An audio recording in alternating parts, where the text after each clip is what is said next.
el divorcio. Vamos a arrancar con divorcio en estos cursos gratuitos de Legar Derecho. Arrancamos con el tema divorcio. Gracias a todos los que están presentes. Más o menos todos saben a grandes rasgos lo que es el divorcio. El divorcio es la finalización del matrimonio, que antes, con el código anterior, con el antiguo régimen, habían causales de divorcio. Hoy en día simplemente se puede pedir el divorcio sin alegar ningún motivo, y cualquiera de las partes lo puede hacer, y la otra no se puede oponer al divorcio. Se ha liberado bastante de todo lo que era la doctrina de la Iglesia, que influía mucho todo lo que era la legislación civil. Entonces es una evolución que, como saben, el derecho no es un compartimento estanco de las ciencias sociales, y está abierto a las transformaciones que hay en todas las comunidades y los avances en todo sentido. Hoy en día el Código reconoce 3 causales de divorcio. Uno es la muerte de alguno de los cónyuges. La otra es la sentencia firme de ausencia con presunción de muerte. Y la otra es el divorcio declarado judicialmente. La primera es, no creo que debamos ahondar mucho en eso, porque la muerte, como entenderán, nos disuelve el vínculo, no hay mucha vuelta que darle.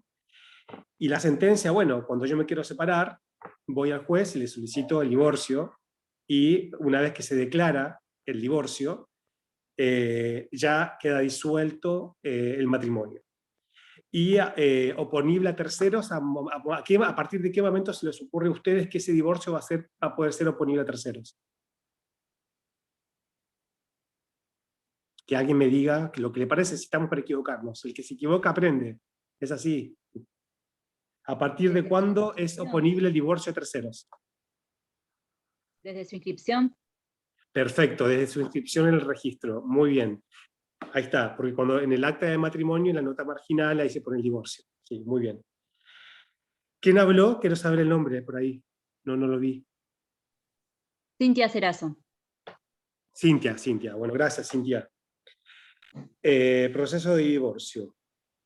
También tienen que saber que es nula de nulidad absoluta, insanable, cualquier cláusula de cualquier tipo de convenio o contrato entre los futuros esponsales o sobre los cónyuges, que reduzca o limite o niegue la posibilidad de divorciarse. Porque el divorcio es una norma de orden público, que no acepta disposición en contrario. Yo no puedo privar a alguien de su derecho a divorciarse. Una cosa que, bueno, que a lo mejor puede resultar lógica, pero por ahí puede ser que a alguien se le pueda representar esta posibilidad. El divorcio se puede presentar conjuntamente por ambos cónyuges, o puede ser demandado por uno de ellos, el divorcio. O sea, yo, por ejemplo, me quiero separar y demando a mi cónyuge de divorcio. Es una demanda de divorcio. O si somos los dos los que tomamos la decisión, los dos nos acercamos y pedimos al juez el divorcio, que sería la opción, digámoslo así, más expedita, porque te ahorrás el tema de la notificación, de que te conteste la demanda, etc. Es mucho más simple y mucho más fácil, y más económico también. En el divorcio se distinguen 2 tipos de divorcio. Está el divorcio cuando hay bienes en común, cuando hay familia, y cuando no hay ni bienes ni familia. Obviamente el más simple es cuando no hay ni bienes ni familia. Se les denomina en la jerga de divorcio express, que es el más rápido y el más simple. Pero la complicación... Sí, perdón, ¿me escuchó? ¿Alguien habló? ¿Algún compañero habló? ¿Puede ser? Bueno, escuché mal. Y cuando hay chicos, en cambio, cuando hay hijos, cuando hay familia, la situación cambia, porque ahí ya, a partir de ese momento, es necesario lo que se denomina crear un convenio regulador. Al mismo tiempo, pasa lo mismo cuando hay bienes, porque cuando hay bienes ustedes sabrán de que en el momento de que se celebró el matrimonio, la pareja puede, antes de celebrarse el matrimonio, puede constituir convenios patrimoniales de matrimonio, o pueden optar por el régimen de separación de bienes también. Una cosa son los convenios que se celebran entre los futuros cónyuges antes del matrimonio, que versan exclusivamente sobre materias patrimoniales, no pueden versar sobre temas extrapatrimoniales, porque si no esas cláusulas serán nulas. O después está, en el momento de la inscripción, de la celebración del matrimonio, ellos pueden hacer opción de separación de bienes. Si no hacen esta opción, se entenderá que ellos han decidido el régimen de comunidad de ganancias, que es el régimen que antiguamente se llamaba comunidad conyugal. ¿Alguna duda hasta acá? ¿Alguna Profe, pregunta? ¿puede repetir lo último que dijo? Sí, que Eh, cuando vos te vas a casar, ¿cierto? Vos podés, antes de casarte, crear un acuerdo con tu futuro cónyuge sobre algunas cuestiones patrimoniales, sobre cuáles van a ser mis bienes que yo llevo al matrimonio, sobre cuáles son las donaciones que me hacen, que te hacen a vos, y de esa manera tener las cuentas claras. Pero estos convenios no pueden tener nada que exceda lo patrimonial, porque cualquier cláusula que tenga que ver con los hijos los vas a cuidar solamente vos. Por ejemplo, puse una cosa media burda, pero para que te entiendan, eso no es algo patrimonial. Entonces eso sería nulo. Solo estos convenios pueden tener elementos patrimoniales de los bienes que traen al matrimonio. Ahora, también está la posibilidad de que en la celebración del matrimonio opten por el régimen de separación de bienes. Hay dos regímenes que son legales. Uno es el de separación de bienes, que es el que optan los cónyuges al momento de celebrar el matrimonio, y el otro es por defecto, que si ellos no deciden someterse a este régimen de separación de bienes, se entenderá que decidieron el régimen de comunidad de ganancias, que es el régimen que antiguamente se llamaba sociedad conyugal, que es cuando los bienes del matrimonio son comunes. No sé si les suena un poco esto. sí, profe, sí, Entonces, sí, gracias. bueno, bárbaro. Cualquier cosa me preguntan. Bueno, entonces, es muy importante el tema del convenio regulador cuando hay bienes y cuando hay familia. ¿Por qué? Porque con el convenio regulador las partes van a decir qué es todo lo que, cómo se van cómo se van a repartir de alguna manera todas las cosas que tienen que ver con lo matrimonial, por ejemplo.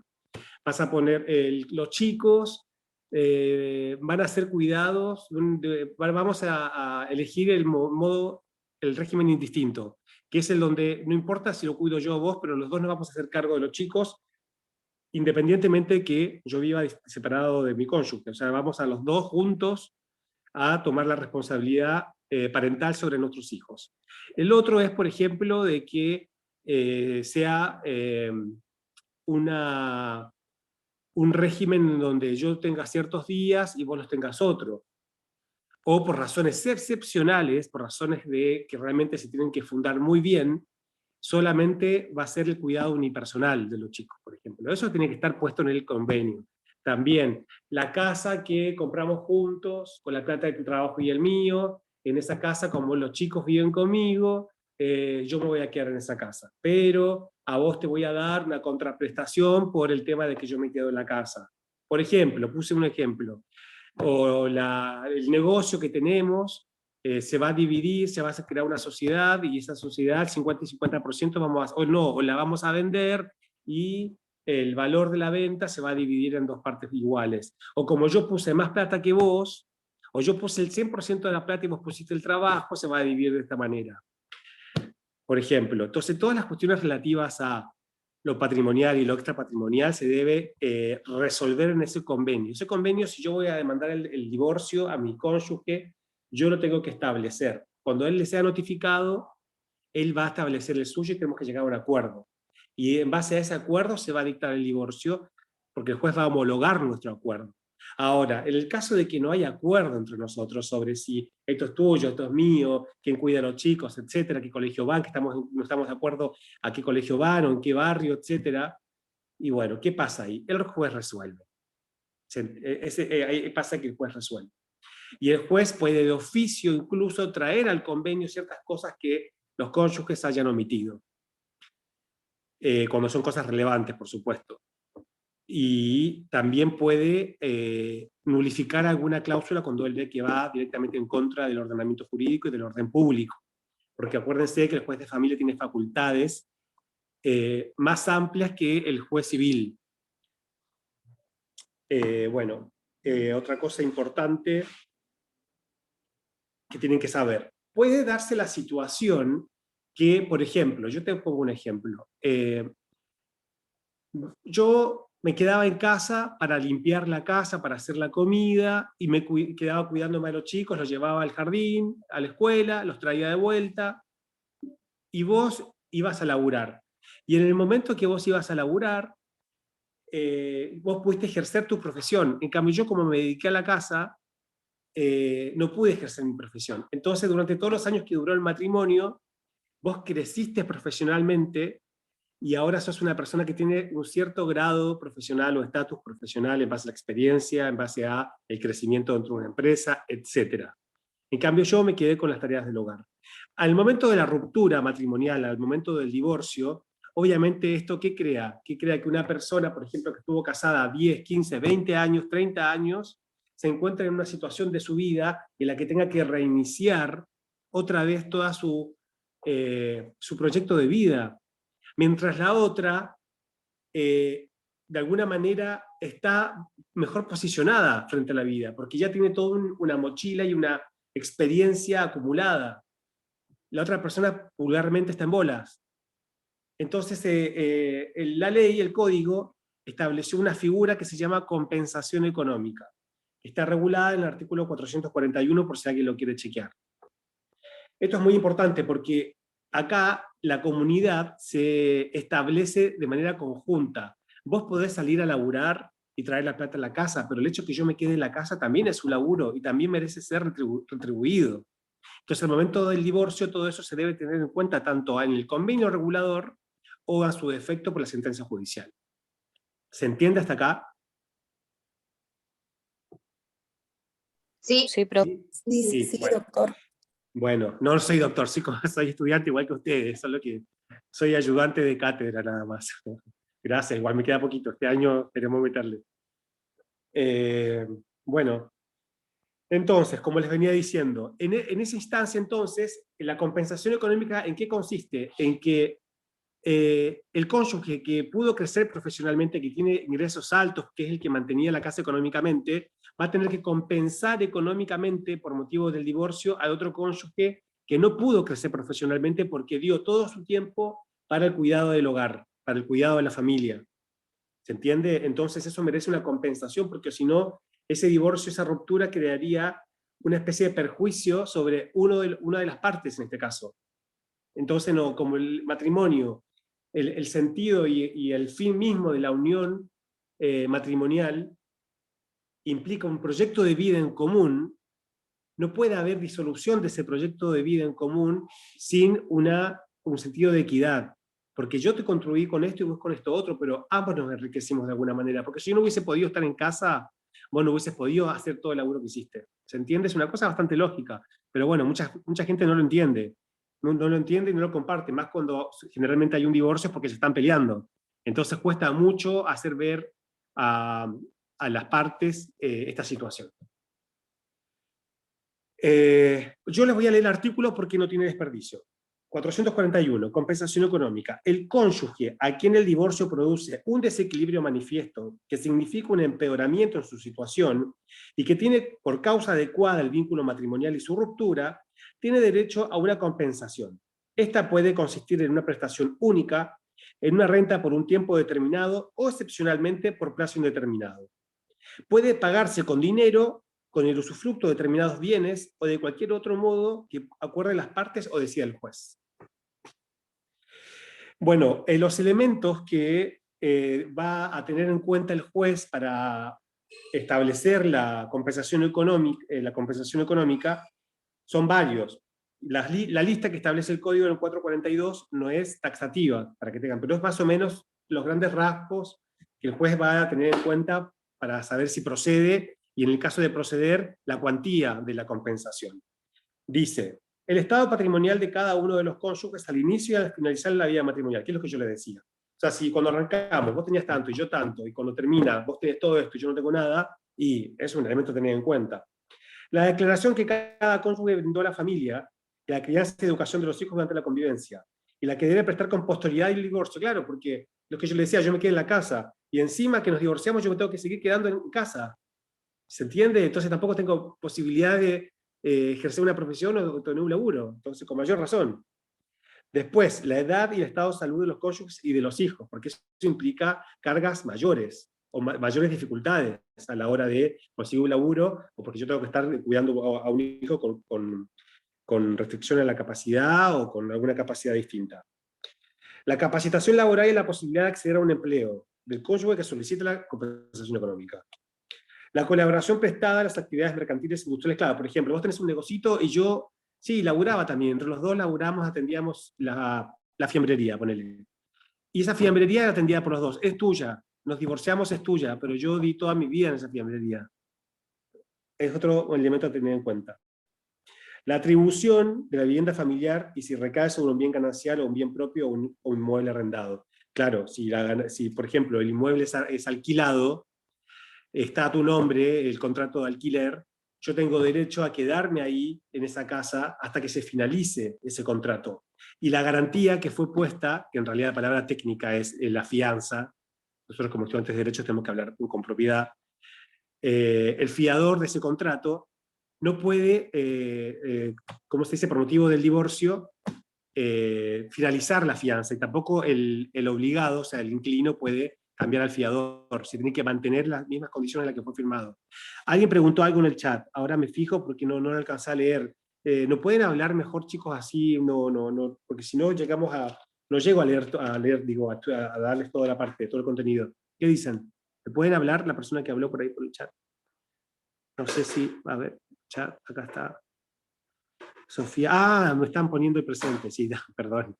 Bueno, es importante tener en cuenta que la acción para reclamar la compensación económica caduca a los 6 meses de haberse dictado la sentencia de divorcio. O sea, si yo no la acompañé la solicitud de compensación económica en mi propuesta de convenio regulador, o no lo solicité al juez ante la imposibilidad de llegar a un acuerdo del convenio regulador, yo tengo 6 meses posteriores al divorcio para solicitarla. Si no la solicito en ese plazo, caduca, o sea, ya está, no la puedo pedir más.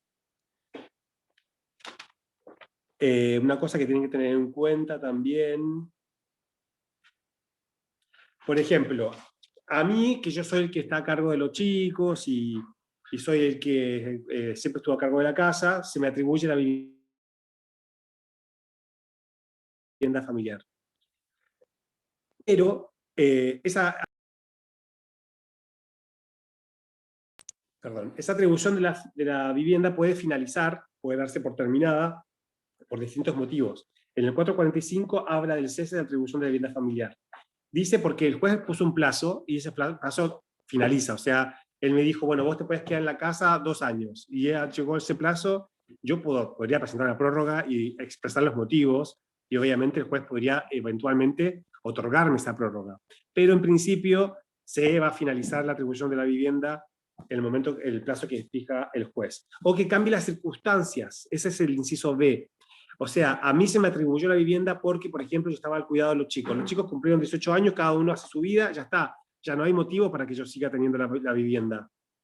Y otro es por las mismas causales de indignidad. La indignidad es muy importante que ustedes lo sepan porque está presente en durante todo el derecho de familia. Si alguien sabe lo que es la indignidad, ¿me puede decir más o menos a grandes rasgos? ¿Tienen una idea? ¿No? Cuando por ejemplo, se abre una sucesión, si hay uno de los hijos, por ejemplo, que haya sido denunciado por indignidad, que quiere decir, no sé, que no le haya brindado alimentos, o haya habido una denuncia en su contra, o sea, en contra del causante, etcétera. Exactamente, muchas gracias, compañera. Es esa la indignidad. Es decir, bueno, a mí me atribuyeron la vivienda familiar, pero yo empecé a hablar pestes de mi excónyuge. Empecé a decir, incluso empecé a injuriarlo o a ofenderlo o a ensuciar su reputación profesional, por ejemplo, o lo denuncio por algún hecho que de alguna manera involucra que él se vea perjudicado en sus derechos. Estas son causales de indignidad. ¿Qué quiere decir eso? Que por yo cometer cualquiera de estas... la indignidad, para que ustedes sepan, está todo establecido en el artículo 2281, causas de indignidad. Son varias, son bastantes, y tampoco es algo taxativo, pero es cualquier cosa que de alguna manera ofenda o denigre al otro excónyuge. Cualquier excónyuge se siente ofendido, injuriado, se siente atacado de alguna manera por el otro excónyuge al cual se le atribuyó la vivienda, él va a poder decir que ya yo soy indigno de poseer la vivienda cuya titularidad pertenece a él.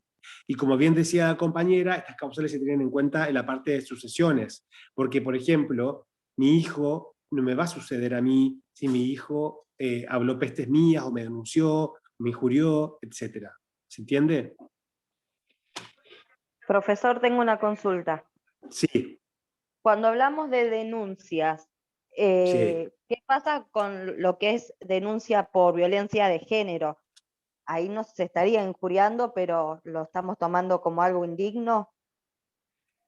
Sí, se toma como indignidad. Yo te voy a leer para que quede claro. Mira, causas de indignidad. Son indignos de suceder, o sea, en este caso de poder mantener la vivienda familiar, pero creo que entiendan que a veces el código remite a estas causales para denegar derechos, y no solamente en la parte de sucesiones, sino como ahora estamos viendo, por ejemplo, en el tema de la atribución de la vivienda familiar. Dice, son indignos de suceder a los autores, cómplices o partícipes del delito doloso contra la persona, el honor, la integridad sexual, la libertad o la propiedad del causante o de sus descendientes. Sí, exactamente. Lamentablemente es así. No debería serlo, pero yo, a ver, quiero que tengan una cosa en cuenta. Cuando yo empecé a estudiar, yo pensé que lo que decía la ley era lo que se tenía que hacer y no había opción. Pero cuando vas creciendo en la carrera, te das cuenta de que la ley no es algo fijo. La ley es algo que cambia y que se debe tener en cuenta todas las otras leyes, y la misma ley, el mismo código, está sometido a la revisión de constitucionalidad y de convencionalidad. ¿Qué quiere decir con esto que le estoy diciendo? Que perfectamente yo podría, como abogado de un futuro cliente, de una futura cliente, yo podría pedir la inconstitucionalidad de este artículo, por ejemplo. ¿Por qué? ¿Por qué se les ocurre que yo podría pedir la inconstitucionalidad de este artículo?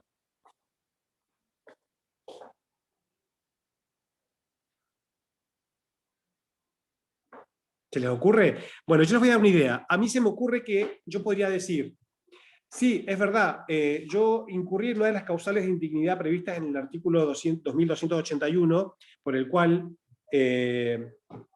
debería yo devolverle la vivienda a mi excónyuge, pero las razones por las cuales el juez a mí me otorgó la vivienda se siguen manteniendo al día de la fecha, y yo sigo teniendo, en base a esas circunstancias, derecho a la vivienda. Y tampoco podía dejar de denunciar un abuso o un hecho de violencia contra mi persona, porque de esa manera estaría renunciando a derechos que son constitucionales, de raigambre incluso internacional.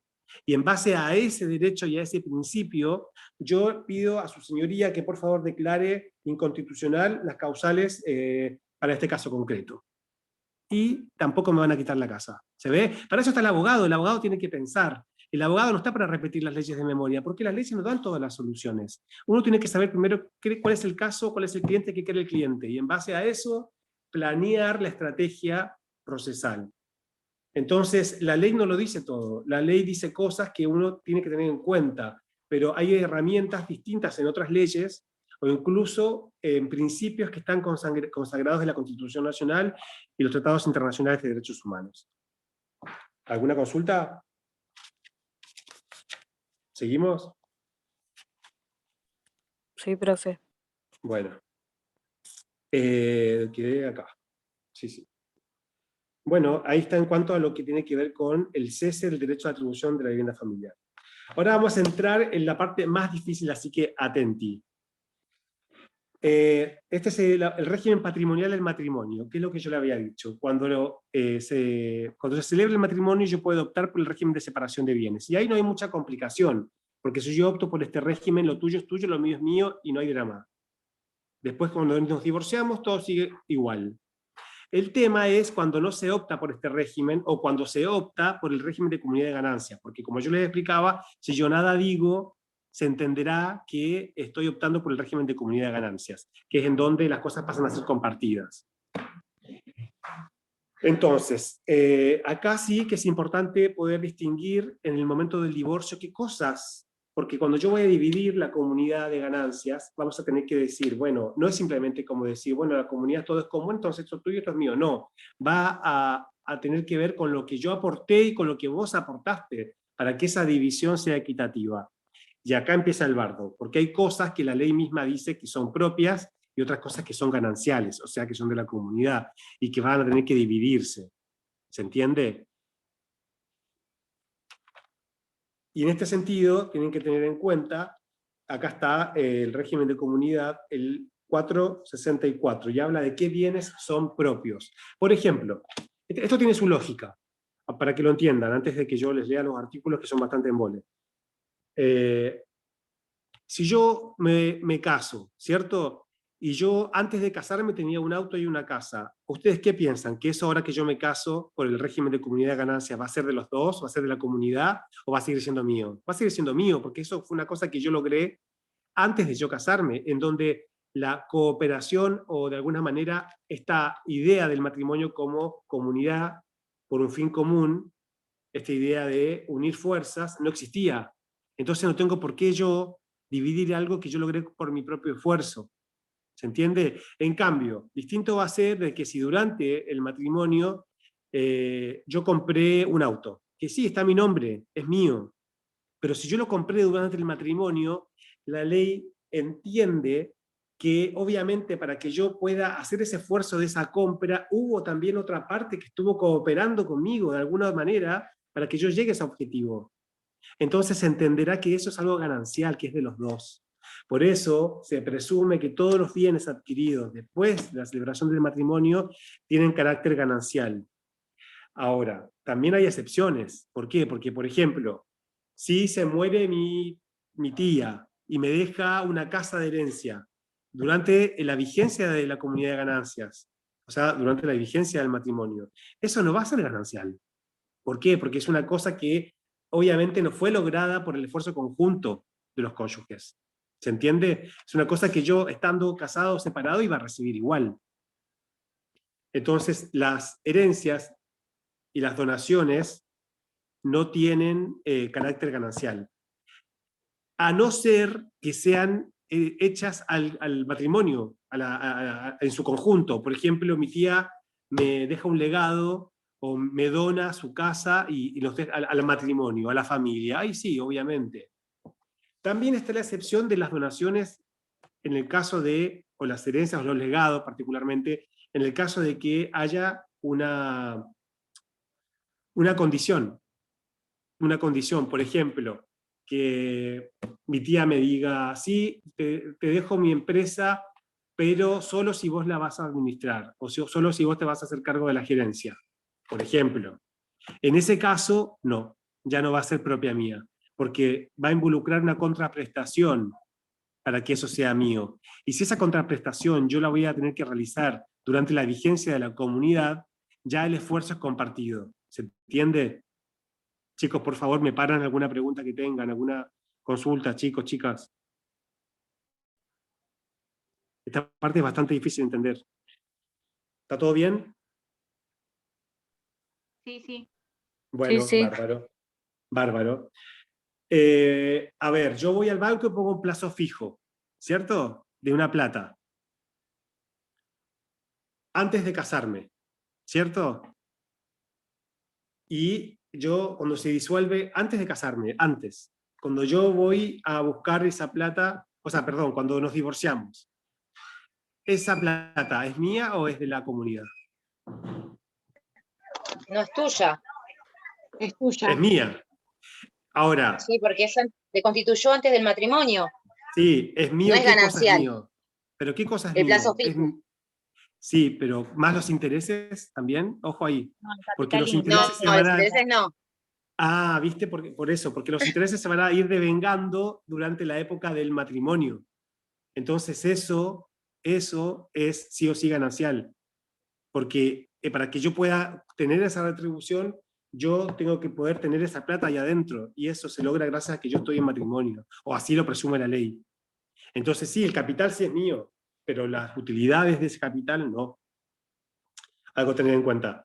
Después, ¿qué piensan ustedes? La ropa. Mi ropa, mi computadora de trabajo, mis herramientas de trabajo, etcétera. Al momento del divorcio, ¿qué son? Más allá, por ejemplo, más allá si se constituyeron al empezado el matrimonio o anterior. ¿Qué piensan? es propio porque es algo de utilidad propia. Exactamente, muy bien, muy bien. Ahora, pensá, son propias. Pero, si yo para poder comprarlas requerí de dinero que de alguna manera era ganancial, sí voy a tener que, en el momento del divorcio, decir, sí, es mío, pero mi cónyuge me va a decir, bueno, pero acordate que vos para poder comprar esas herramientas de trabajo o para poder comprarte esas ropas que son tuyas, también estaba mi contribución a esta unión familiar. Entonces, yo voy a tener que darle una recompensa por ese saldo. ¿Se entiende? Sí, sí, se entiende. Esto también trae aparejado un sistema en el cual, yo les pongo un ejemplo. Yo tenía un auto antes de casarme que valía 1 millón de pesos. Me casé y a los 5 años de estar casado, compré uno que vale 5 millones de pesos. El divorcio. ¿Ese auto de quién es?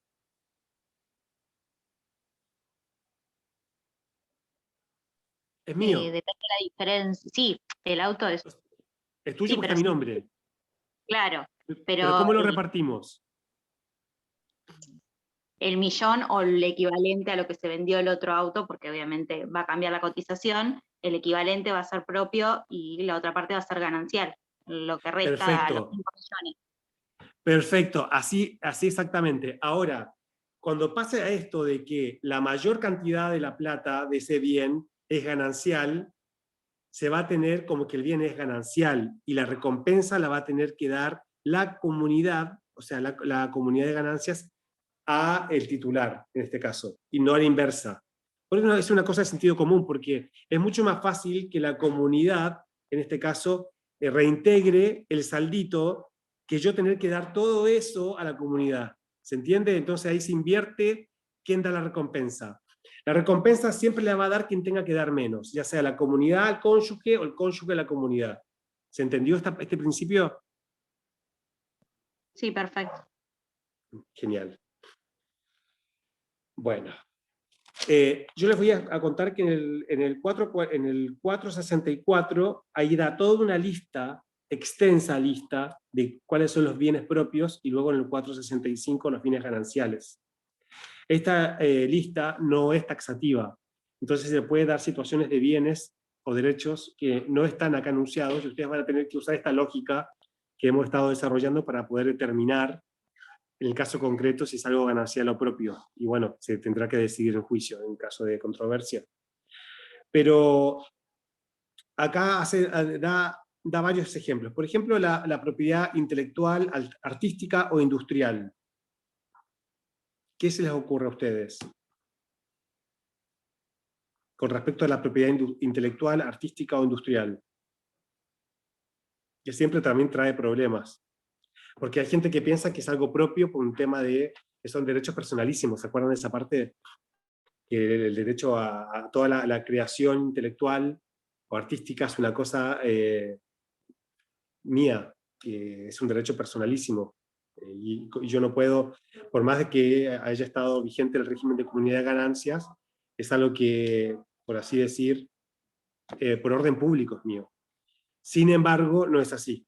¿Por qué? Porque si yo, de alguna manera, pude lograr esa invención, esa creación o esa industria, lo que sea, esa producción artística fue gracias a esa colaboración en conjunto. Ahora tienen que tener en cuenta que el derecho moral sobre la propiedad sí va a ser mío. Porque ahí va lo que yo hablaba del derecho personalísimo.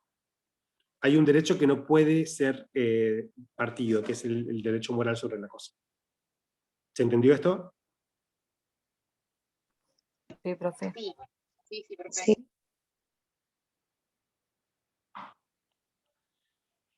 Sí. Otra cosa importante es, bueno, por ejemplo, la jubilación o la pensión o los alimentos que yo cobro, que uno de los cónyuges cobra. ¿Qué es? ¿Es algo ganancial o es algo personal? ¿Qué se les ocurre?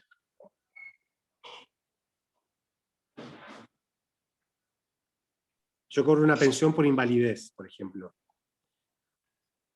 Pero es como el sueldo, cae dentro de los gananciales. Personal. A ver, la persona que me dijo que Un cae bien dentro del propio. sueldo. Pero a ver, yo quiero escuchar los argumentos. ¿Por qué creen que cae, por qué creen que puede equipararse a un sueldo? Porque es un ingreso. Es un ingreso. Y es lo La que indemnización no el es... sustento. Claro, claro, es un ingreso, exactamente, pero acuérdense que el criterio para poder distinguir si entra en un saco o entra en el otro es el hecho del esfuerzo. ¿Se acuerdan de eso? De que para yo poder lograr eso es porque estabas vos. Entonces, no es lo mismo una pensión por invalidez, por ejemplo, o una jubilación, a no ser que la jubilación sea, ya sea una pareja muy grande, y la jubilación sea por un trabajo que yo realicé en años de matrimonio. Ahí sí. Por eso no es tan simple esto. Esto hay que verlo con pinzas. Pero si es por ejemplo, yo me caso, tengo una discapacidad, ¿cierto? Me caso. Después yo recibo una pensión por esa discapacidad. Obviamente cuando yo cobro esa pensión por discapacidad, ese dinero es un dinero que se va a usar para el matrimonio muchas veces, pero es un derecho mío propio. No es un derecho que, no es parte de un trabajo. No es una cosa que se logró, no es una cosa que se logra por el esfuerzo conjunto. No sé si me explico. Sí, sí, perfecto. También, por Una ejemplo, preguntita. sí, escucho. Si la incapacidad, bueno, se produce durante la vigencia del matrimonio, ¿también decimos que lo consideramos como un bien propio? ¿O Sí, porque es un cambiaría? derecho personalísimo. Es una cosa que... Eso sería como decir, bueno, o sea, vos te incapacitaste gracias a mí, de alguna manera. Es como medio tomado de los pelos. O sea, yo entiendo el argumento, compañero. Está muy bien tu pregunta. Pero si vos te pones a pensar, es como sería medio tétrico plantearlo. Como decir, yo también tengo derecho a eso porque vos te incapacitaste gracias a mí.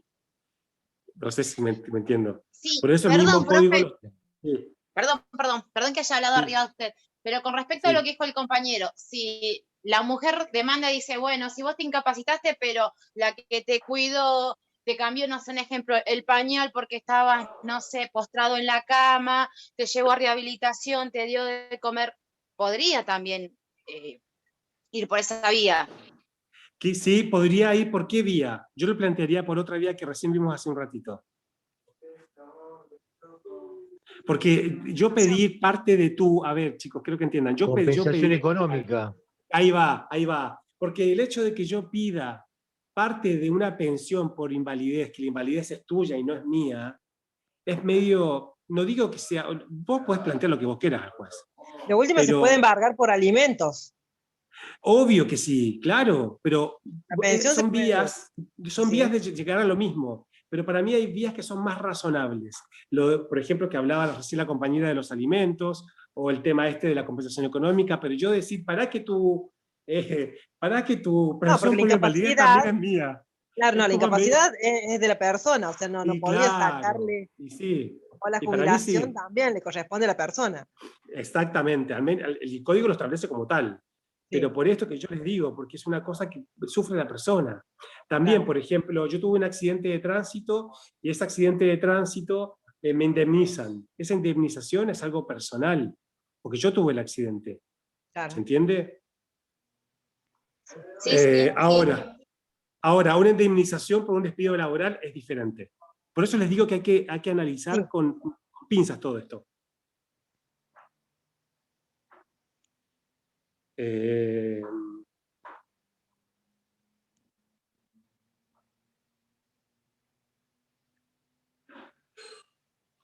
Por ejemplo, un caso.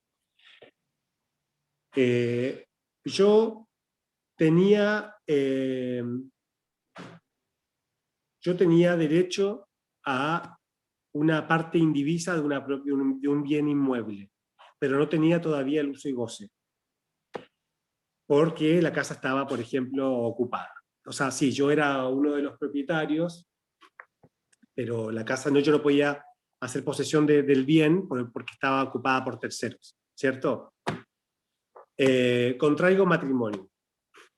Durante la vigencia de la comunidad de ganancias, en el matrimonio, sucede que por medio de un juicio que yo pude pagar durante el matrimonio, pude desalojar a los ocupantes y hacer posesión efectiva del inmueble.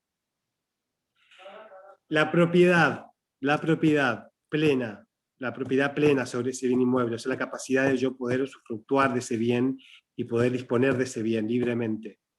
¿Esa propiedad es mía o es ganancial? Es suya.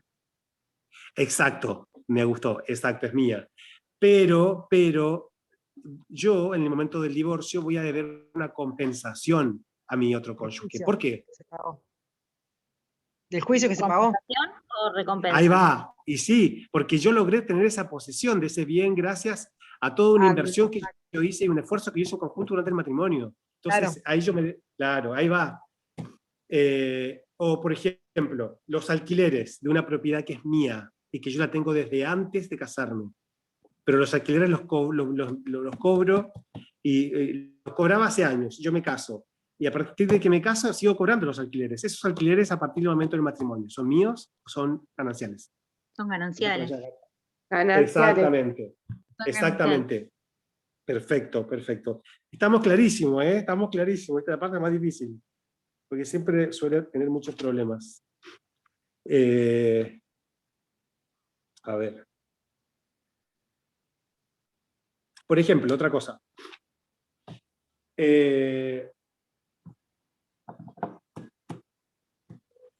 Yo tenía una casa, y la casa le faltaba algunas terminaciones, ¿cierto? Y esas terminaciones las pudimos hacer después de que se constituyó el régimen de comunidad de ganancias, o sea, el matrimonio en este caso. Al momento del divorcio, también ahí se da otro caso.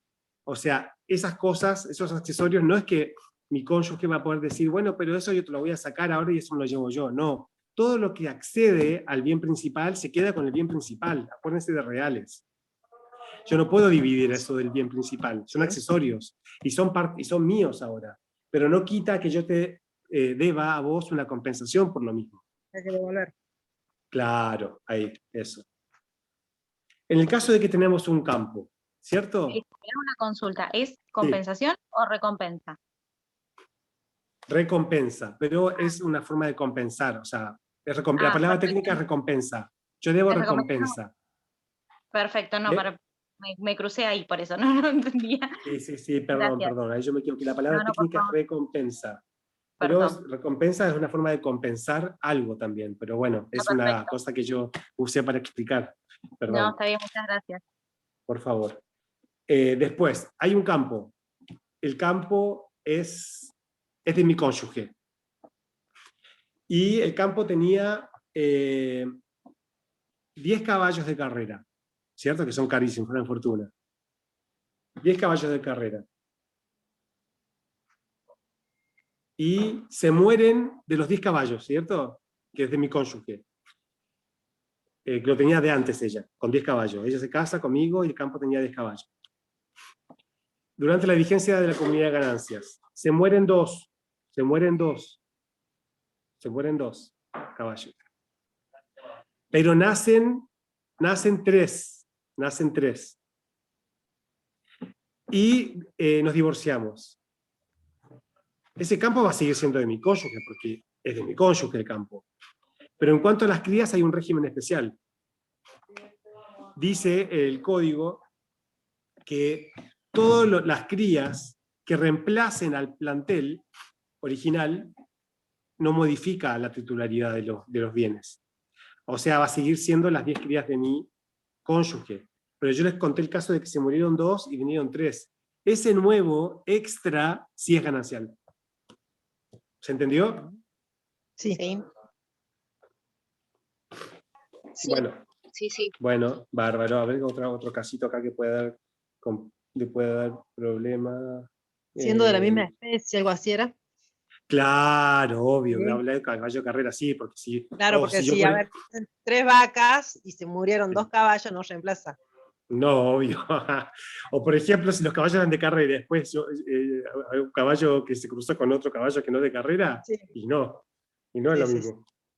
O si teníamos vacas y durante el régimen de comunidad de ganancia mejoramos la raza de las vacas porque hicimos ciertos tratamientos, etcétera, ahí ya también hay una recompensa, o sea, hay algo que implica la ganancialidad de esas vacas, ¿no? Sí.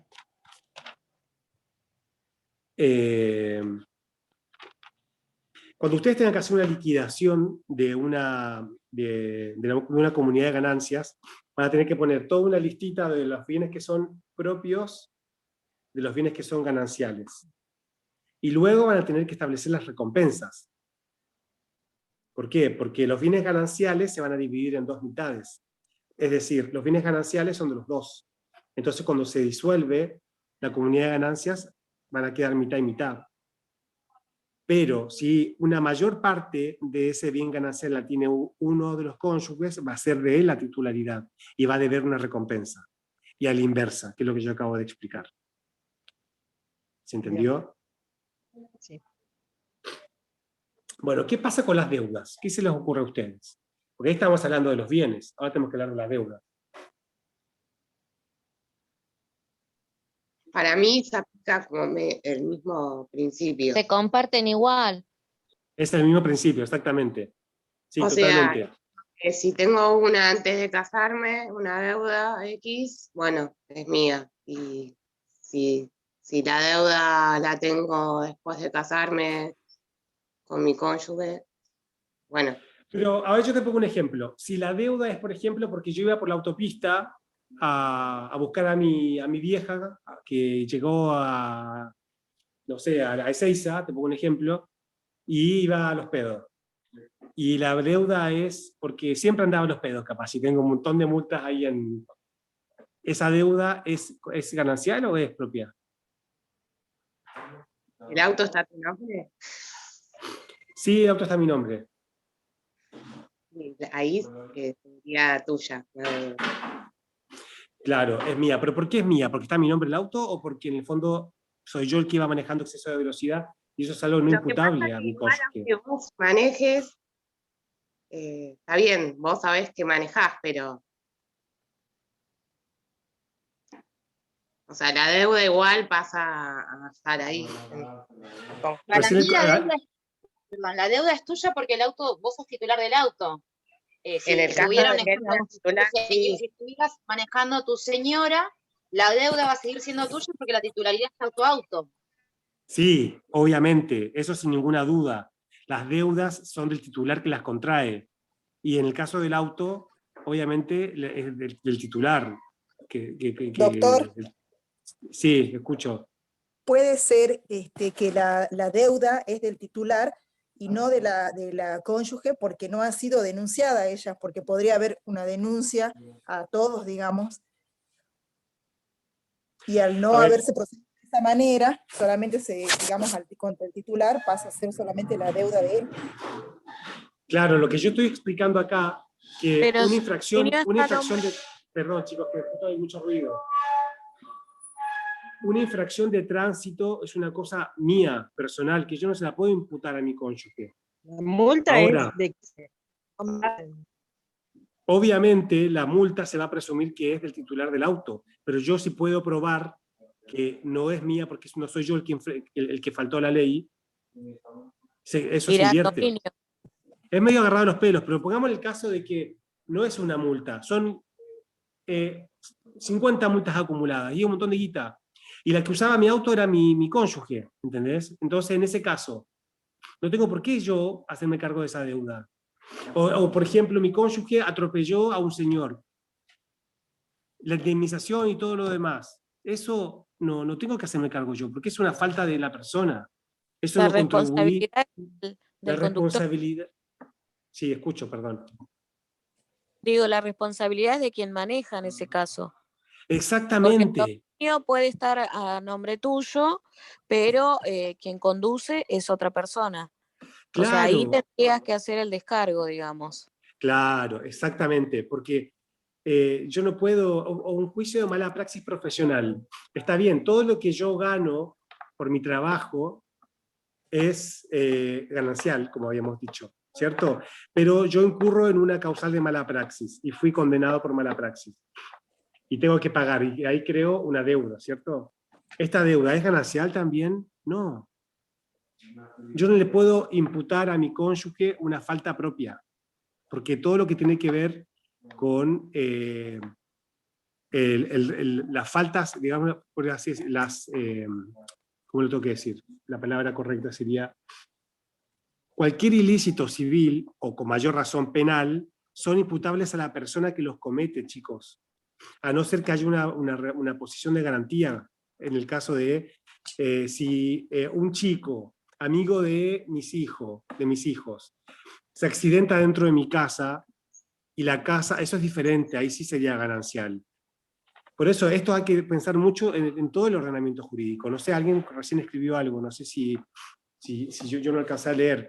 Hace un rato habían comentado, sí, claro, las deudas son actualizables, igual que los bienes son actualizables al momento en el que se parte la comunidad. Claro que sí, porque si no sería una pérdida de valor tremendo, más en un país inflacionario como la Argentina.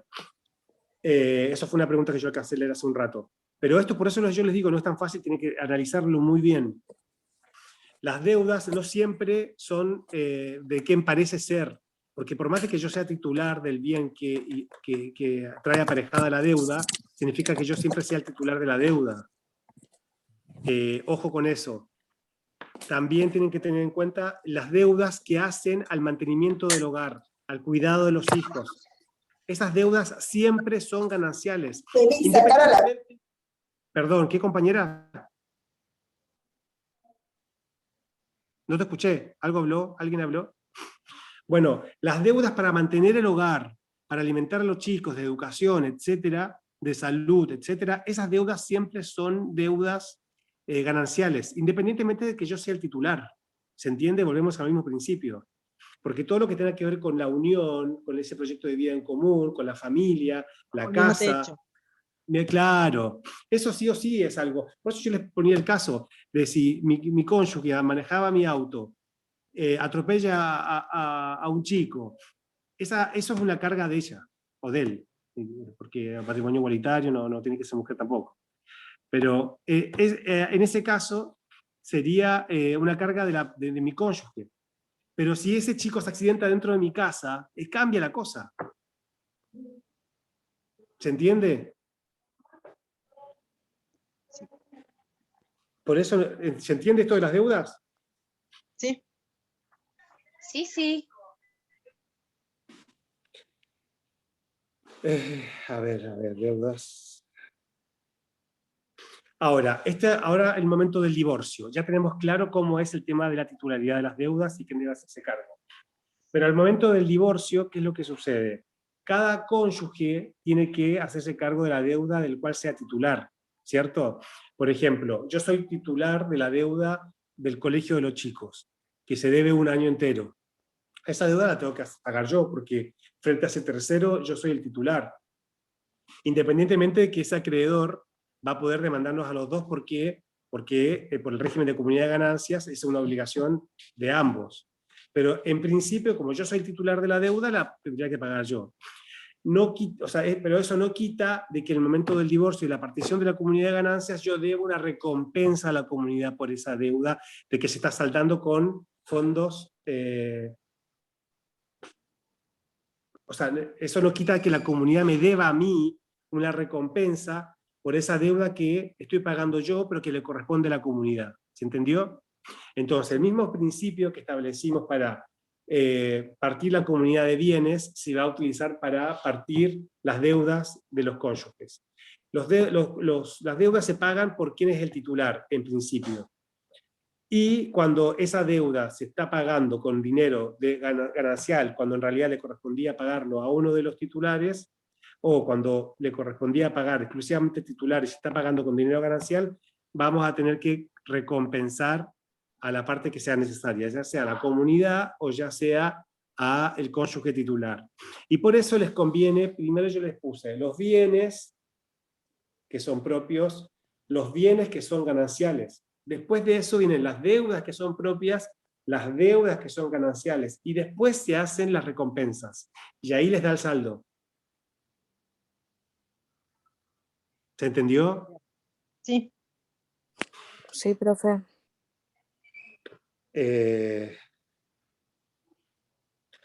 En cuanto a ver, algo importante que tenga que explicar.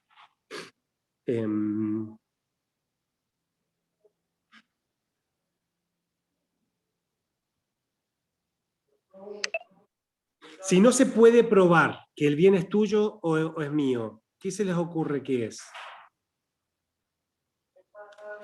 Ganancial. Exactamente, Ganancial. porque el artículo 466 establece este principio, que si no se puede probar, es ganancial. Exactamente. Ahora, frente a terceros, esto es algo importante tener en cuenta, frente a terceros, yo puedo oponer el carácter propio de mi bien siendo que se constituyó con bienes gananciales. ¿Qué se les ocurre? ¿Cómo es esto? ¿Cómo se resuelve esta cuestión? ¿Alguien me puede decir?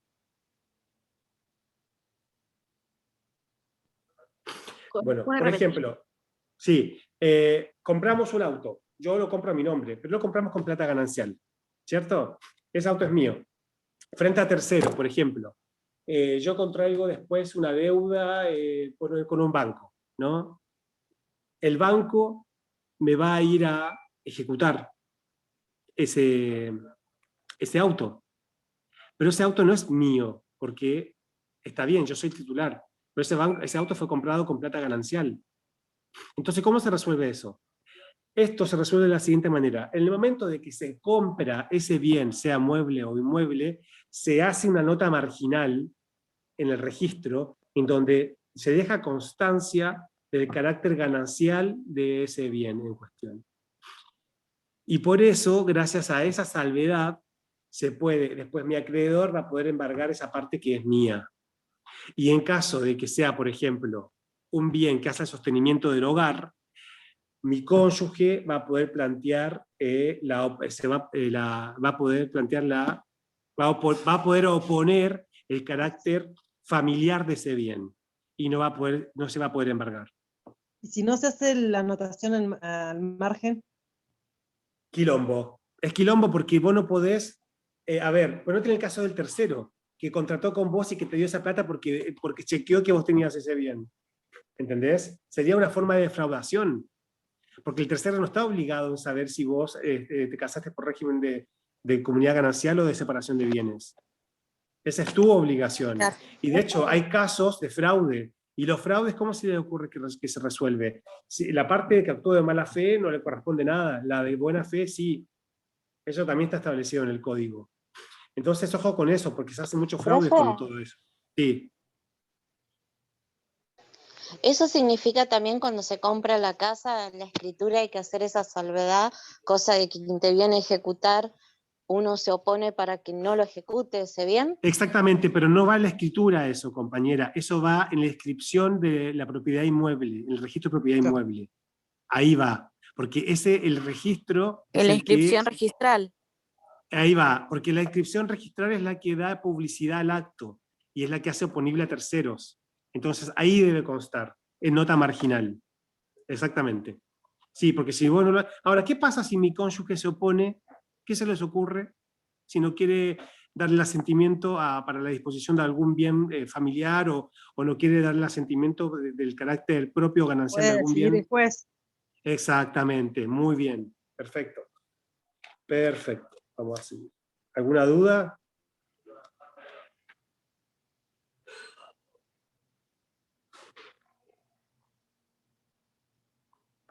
Sí, una consultita. En Sí. esa nota marginal Perdón, se coloca compañero. que en esa De nota vuelta. marginal Sí. en esa nota marginal se coloca que el bien es adquirido con bienes gananciales. ¿Eso sería la anotación? Sí, se establece el carácter ganancial del bien en cuestión, sea bien mueble o inmueble.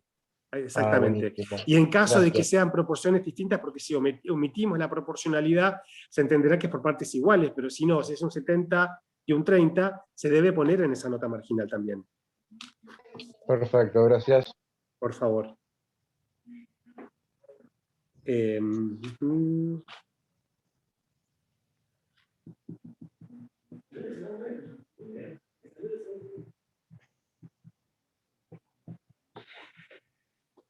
Con respecto a la administración de los bienes gananciales, se presume que la persona que administra los bienes tiene la autorización para administrarlos. Sí, es así, esto es un principio, está en el 474. Sí. Y después, esto se rige de acuerdo al régimen del gestor de negocios, que lo vimos en contratos.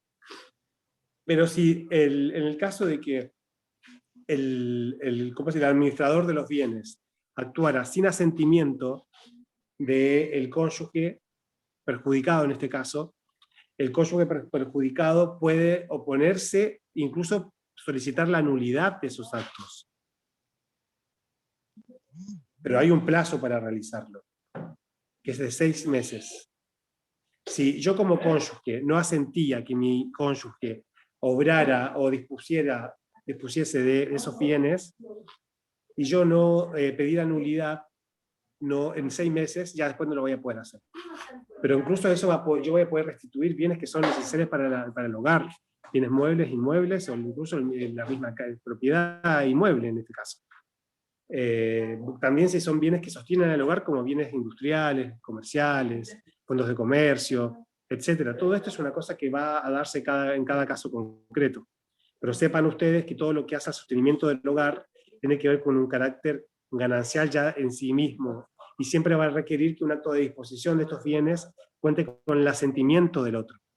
Que hay casos en los cuales se puede presumir, y hay otros casos en los que sí o sí, por ejemplo, si está el bien registrado con este carácter de ganancialidad, en ese caso sí o sí yo, para poder disponer de ese bien, voy a necesitar el carácter del asentimiento expreso. Y ahí, si mi cónyuge se niega, yo puedo pedir la intervención judicial. Perdón, compañera, ¿querías decir algo? No, decía que se necesita la firma de la otra persona. Claro, en ese caso sí, porque ya está inscrito como que es ganancial. Por eso yo les decía que es importante que esté esa nota marginal. Ahora, en los casos de que son bienes que no son registrables, ahí yo les contaba que el cónyuge que dispuso de esos bienes sin el asentimiento del otro va a poder pedir la nulidad dentro de los 6 meses. Recuerden eso. Eso también está en un artículo, pero no recuerdo en cuál ahora. Bueno, no sé si tienen alguna otra consulta, alguna duda, me quieren preguntar algo. Algo importante que creo que tienen que saber, que me había olvidado yo.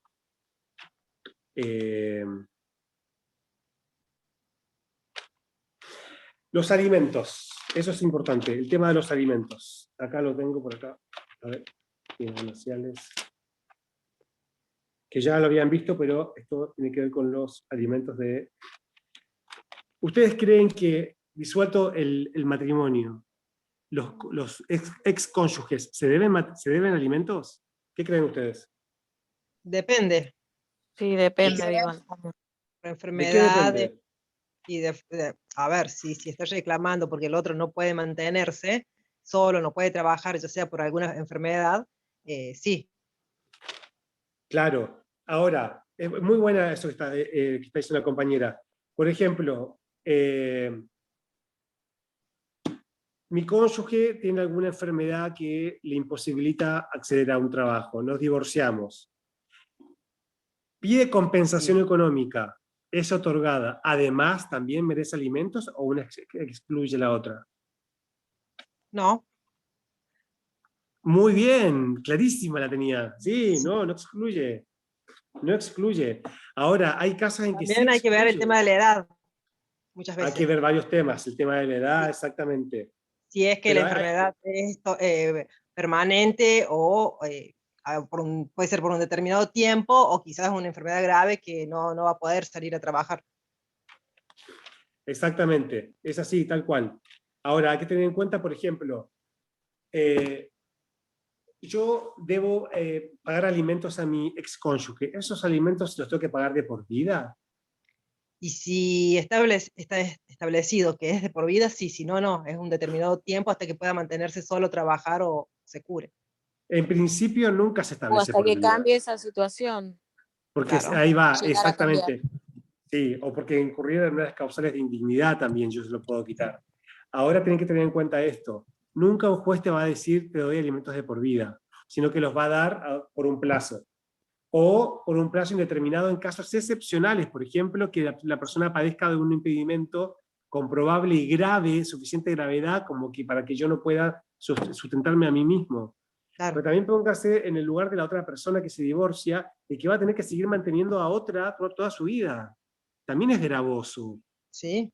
Entonces, no puede tampoco simplemente decretarse alimentos de por vida para otra persona, sino que esto, si se llega a dar, es porque la persona efectivamente Tiene que durante comprobar que todo, realmente lo necesita. claro, O sea, se tiene que comprobar. comprobar, si no, Exactamente. no es pedir porque se me ocurre. Claro. ¿Y qué pasa si el obligado, el ex cónyuge, el obligado a pagar los alimentos fallece? Y puede ir a los hijos.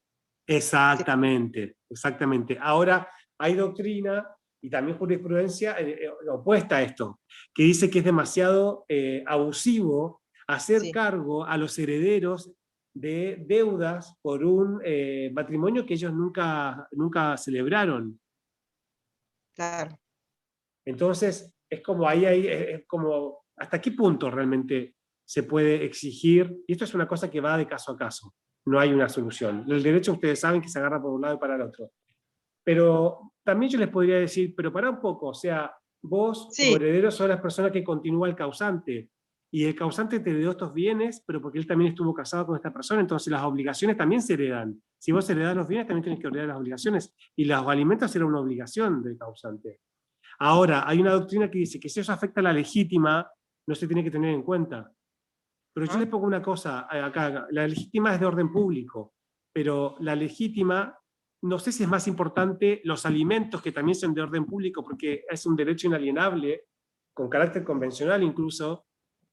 ¿Qué es más importante, dejar a una persona sin herencia o sin alimentos? ¿Ven?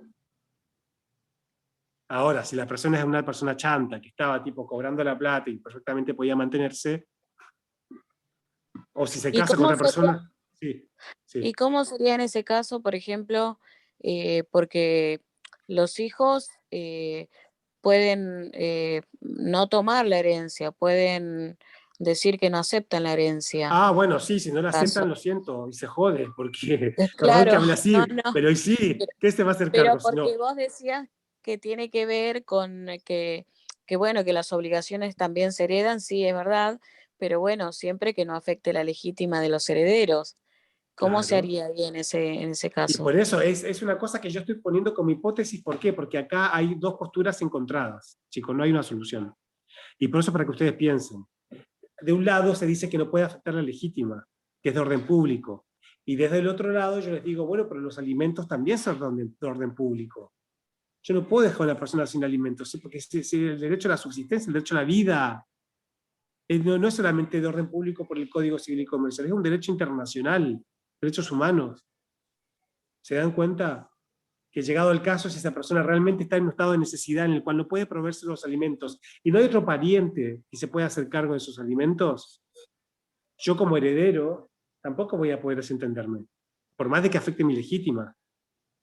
¿Se entiende lo que Y digo? suponiendo que ese Esta es heredero mi tampoco visión, perdón, tenga. es mi visión, No, ojo. no, está Acá está, perfecto. sí. Pero digo, si ese heredero no tiene los medios económicos para hacerse cargo, ¿qué pasa ahí? ¿Se tendría que hacer cargo el Estado o no?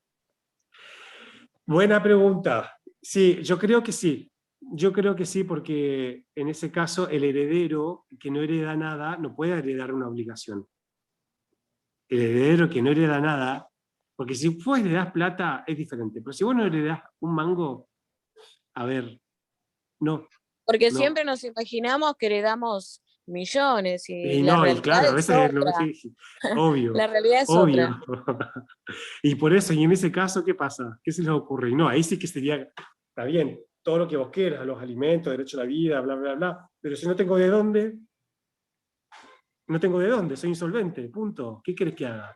Ahí yo, como abogado de la parte que se queda sin los alimentos, y a lo mejor iría al Estado a pedir una pensión por invalidez, por incapacidad, porque hay otras vías, chicos. Acuérdense que el sistema jurídico es un todo. No es que la persona se va a quedar, a no ser que el abogado sea muy, que no vea para otros lados. Pero sí, esos son casos de laboratorios que pueden llegar a darse, pero generalmente los alimentos se extinguen con la muerte del causante, e incluso se extinguen generalmente antes, porque la causa que dio lugar a los alimentos finaliza, o porque contrae unión convivencial o matrimonio con otra persona, o porque, por millones de causas, se terminan los alimentos, no son eternos. A ver qué otra cosa más. ¿Alguna consulta que me quieran hacer? Chicas, chicos. No, estamos bien. No, debe ser un micrófono abierto, profe. Bueno, yo creo que ya estaríamos finalizando, 1 hora y media. No sé cuánto tiempo dura la clase. Que estoy medio Y hora colgado y yo con eso. media. Hora y Sí, hora media.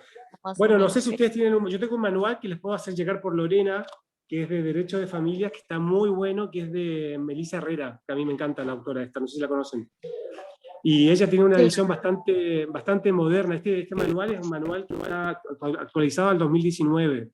Y como que trae al derecho de familia todo lo que es la legislación internacional de derechos humanos, y revisa todo lo que son las nociones fundamentales. Ya no se habla más de derecho de familia, sino que el derecho de las familias, por todas las formas distintas de configuración de la familia, no solamente en cuanto a las uniones homoparentales, sino que también a las pluriparentales. Hay casos en donde la Corte Interamericana de Derechos Humanos ha dado la protección de familias incluso polígamas. La familia monoparental también tiene protección, las familias por ensambles, como se dice ahora, cuando yo con mis chicos, tú con mis chicos, nos unimos, se forma una familia en gran formato. Entonces hay muchos cambios en comparación con el viejo régimen en cuanto a las familias. Ahora la familia es algo amplio y abierto, y no por eso deja de tener la protección que tenía antes.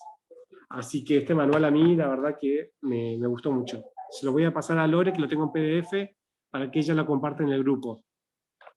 Y cualquier duda que tengan, consulta, me la pueden hacer llegar por Lore, o yo acá les voy a dejar mi email. A ver si lo voy a anotar ahora. Chat, acá voy a poner mi mail. Ese es mi mail, ahí lo puse. Y mi nombre, Renato. Cualquier cosa se ponen en contacto conmigo y yo les doy una mano para lo que sea. En serio, a mí me gusta mucho ser profe y quiero ser profe también. Así que, nada, eso, gracias. Gracias, profe. Por favor, gracias a Muchas gracias. ustedes. Excelente clase. Gracias. Buena clase. Gracias. Hasta Chao, hasta luego. luego, gracias.